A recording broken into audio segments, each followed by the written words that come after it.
குருநாதசாமி கோயில் வானம் மடப்பள்ளி வந்து உங்களுக்கு அங்கே சிட்டிக்குள்ளே இருக்கும். இங்கே இருக்கிற எல்லா சாமியுமே சுயம்பு. சிலை வந்து அங்கே மடப்பள்ளியிலேருந்து வரும். அங்கே தான் உங்களுக்கு சாமி வந்து வெள்ளிக்காப்பு போட்டு அங்கேருந்து இங்கே 3 தேர்லையும் கொண்டு வரும். இங்கே வந்து எல்லா மாநிலத்துலேருந்தும் சேலம், மேட்டூர், கேரளா, மெட்ராஸு, சென்னை எல்லா பக்கம் இருந்தும் வருவாங்க.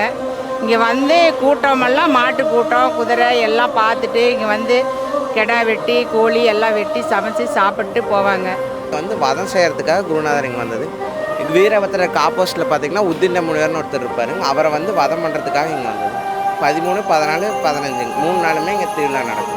இந்த கோயில் வந்து ரொம்ப ஃபேமஸான கோயில், சக்தி வாய்ந்த கோயில். இந்த நினச்சதே நடக்கும். நாம் வேண்டுதலை எப்படி வச்சுட்டு போகிறோமோ அந்த மாதிரி இது சக்தி வாய்ந்த கோயில். இங்கே வந்து கும்பிட்டு போனாவே அவங்க கோரிக்கை, குழந்தை இல்லாதவங்க ஒரு வேண்டுதலை வச்சுட்டு போவாங்க. ஒரு எடை போடுறேன், சாமிக்கு என்னது பண்ணுறேன் செய்கிறேன்னு சொல்லிட்டு போவாங்க. அதே மாதிரியே கண்டிப்பாக இது நடக்கும்.